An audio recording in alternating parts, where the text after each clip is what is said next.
Hello, today we're going to be talking about elemental magic. This is, I guess, a sequel to one of my most popular videos, I guess.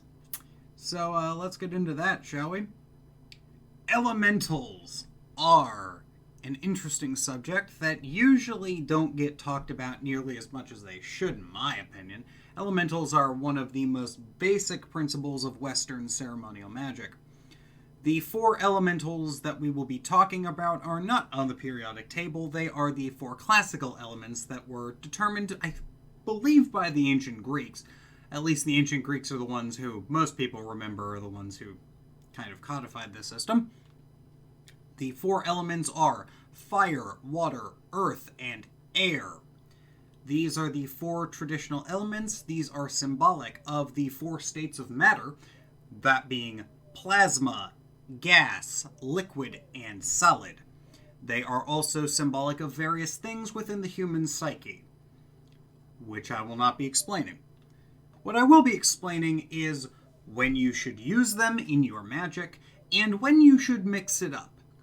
Some people have just kind of, they have if I need to do money spell, I do earth magic. Or if I need to do emotion stuff, I do water magic. Or if I'm doing idea stuff, I do air magic. But sometimes that approach is a little bit too strict and a little bit too rigid. And in this video, we're going to be talking a little bit about when to use what and when to switch it up. So, let's get into that, shall we? For those of you unfamiliar with the concept of elementals and elements in occultism, and Western ceremonial occultism specifically, let's give you a brief primer. You should read books. This is a brief primer. I'm skipping over a lot of details, and I'm painting in broad strokes here. So, elemental spirits are spirits that are said to be governed by one of the four elements. As mentioned previously, these are fire, water, earth, and air.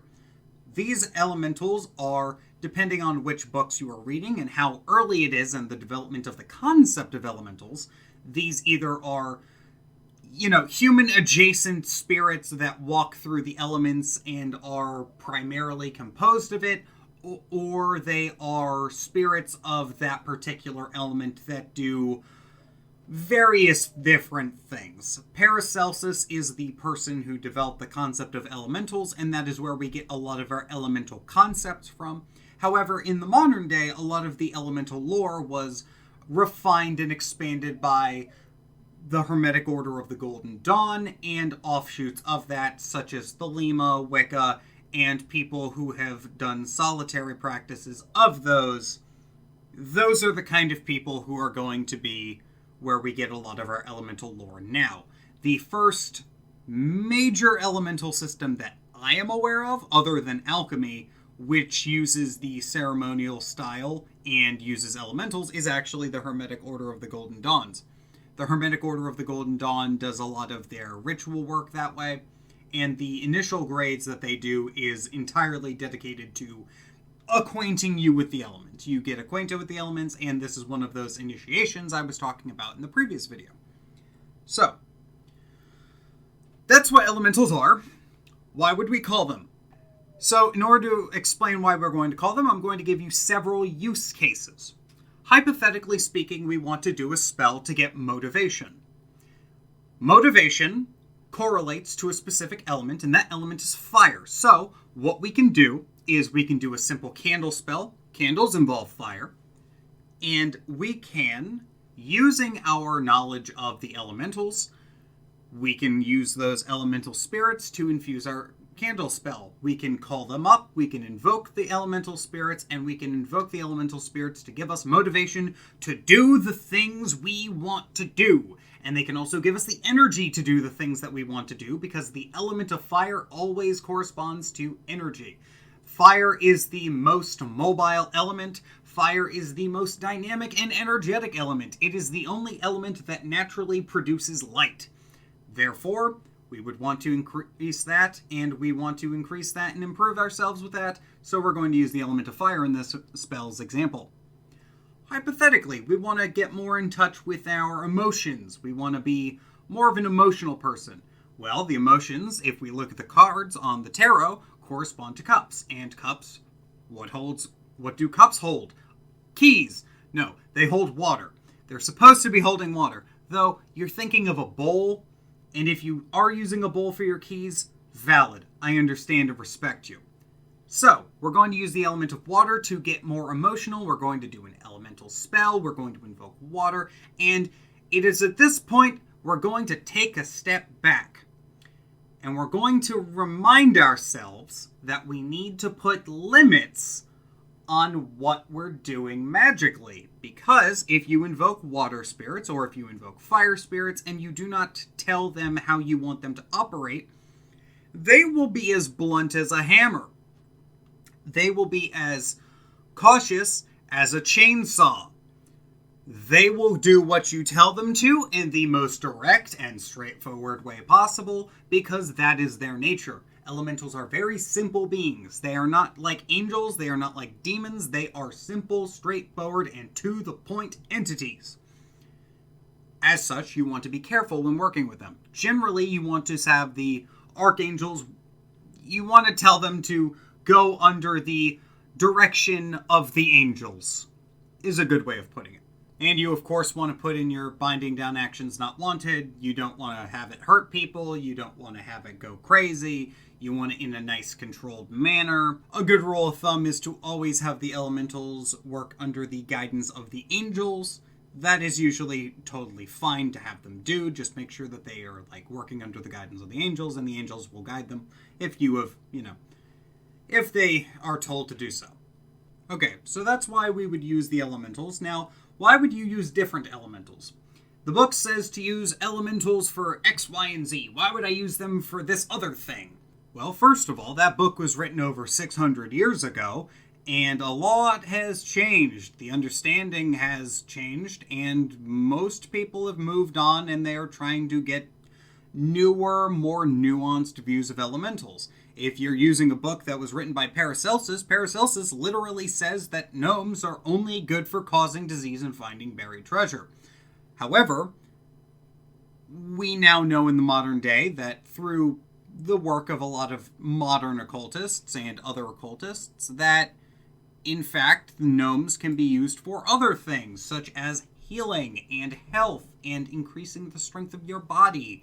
They can also be used for creating harder, more durable, and more lasting things. Likewise, we know that fire elementals are more destructive than ancients gave them credit for, and if fire elementals can make something happen by destroying something, they will, because fire is an all-consuming force of nature. So sometimes we don't want to work with the elementals that are listed in the book as being good for that. Sometimes we don't want to work with water elementals, because sometimes maybe if you work with water elementals and you always cry, because that's a thing that water elementals can do. They can cause you to cry, and maybe you don't want to cry. So you have to find, and if you want to use elemental magic, you would need to find a different elemental force to work with, other than water, to do what you're trying to do. This is where we get into a little bit of an interesting problem. Because a lot of the things that the books will write can be done by the other elementals. Emotions can't be really replicated the same way that a water elemental would do things, than, say, an air elemental would do things, but passion is an emotion. Passion's a very powerful emotion. Passion is fire. Now, depression and melancholy is earth.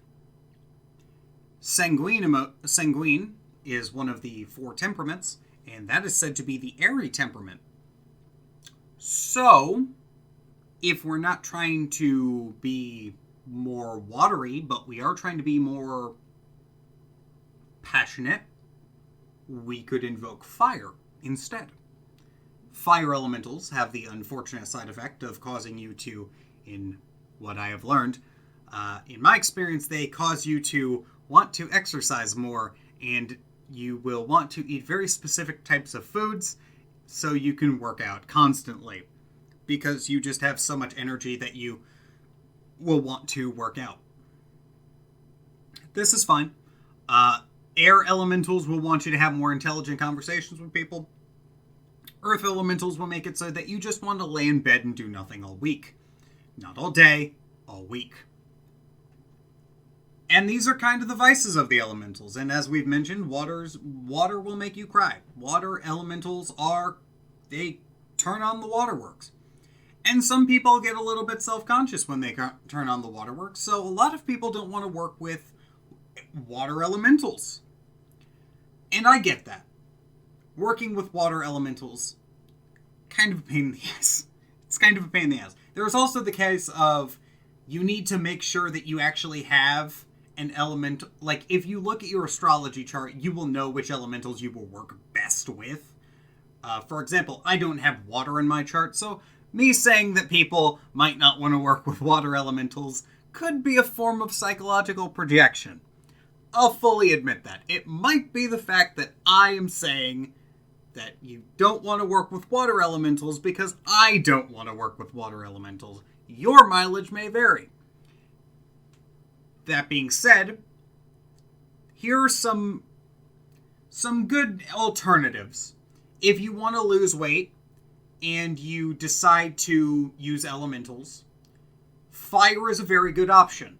Fire is a very good option for that. However, if fire elementals left unchecked, with a weight loss spell, fire likes to burn, and acid burns. Not the right kind of burn, but it might cause you some digestive issues, and it might cause you to just work out constantly, not eat much because you can't, and fire elementals will cause your body to get screwed up so that you end up working out constantly. As an alternative to working with the fire elementals, you could in fact work with the earth elementals who do govern health. If you are working with the earth elementals for weight loss, this can be very useful because the earth elementals will get you to eat healthier foods, and they will get you to eat foods that your body will more naturally be drawn to. As long as you don't just let them do that natural earth elemental tendency of, ooh, sweets, ooh, donuts, ooh, salty foods, ooh, savory foods.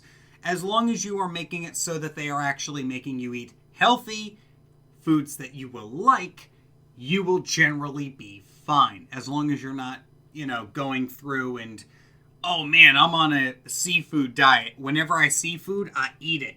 If you don't let the earth elementals do that, they can help you with weight loss. They can also, if you start working out, earth elementals have a problem with inertia. So if you get the earth elemental tendency of whatever you start, you keep doing, and you keep going, and you keep going to the gym, for instance. If you start going to the gym and you use earth elementals after you start going to the gym and you get them to keep you on that routine, earth elementals love structure. Earth elementals love routine. Earth elementals are very grounded and down to earth, pun intended. They always love routine, and they very rarely stray from a schedule when it is there. Unless something causes them to stray from a schedule, they will do what they have always done. Another example, maybe you, for some god-awful reason, don't want to work with air elementals, but you want to be more of a proficient speaker. Well, there are multiple types of rhetoric, and rhetoric is the art of persuading people, and one of them specifically deals with emotions. So, if you are somebody who enjoys working with water elementals, you can go talk to the water elementals about this situation. You can go learn from the water elementals how to appeal to people's emotions better. It's not going to get you much logic, but if you're appealing to people's emotions, that can be as powerful, if not more powerful in certain situations than appealing to logic. Because usually if somebody is logically thinking about something, they're like, yeah, I'm logically thinking about something. But if somebody is emotionally thinking about something, all bets are off about how strongly and intensely they're going to react to what you're saying. And if you can make that positive, that's even better. Generally speaking, though, I'm going to recommend you look at the qualities of the element, and if you notice that the qualities of the element are shared with one of the other elements, spoiler alert, you should have one quality shared by at least one other element. The moist elements are water and air, the dry elements are fire and earth, the cold elements are earth and water, and the hot elements are fire and air. I believe I covered that in my last elemental video. If you are trying to do something and you, for some reason, are having problems with one particular element, think about it to yourself. Think which of these makes sense and which of these elements shares a quality with the elemental I actually want to work with. In the persuasion I mentioned, you would want to work with water instead of air. They are both moist and fluid elements. In the working out exercise, I recommend you work with earth instead of fire, and gave that example. Those are both dry elements. The hot and the cold, those are more of like they're active versus receptive, so that's kind of a different thing. That's a whole nother topic, which I will cover at some point. But yeah, that's the video. Honestly, I covered all the bases that I wanted to cover. If you have any recommendations, or if you stayed for the entire video, leave a comment. Leave a comment about what you want to see. Always happy to see recommendations. I know somebody recommended sigils at some point. I'm going to work on how to do that video. That sigil video is coming probably next week. I hope everyone has a good week. It's currently Thanksgiving week when I'm recording this. I hope you have a good week. I hope, if it's not Thanksgiving and you're watching this in the future, I hope you had a good Thanksgiving, or you're going to have a good Thanksgiving, dependent entirely based on whenever you see this. I hope everyone has a good time, and I hope everything's going well. Have a good one. Till next time.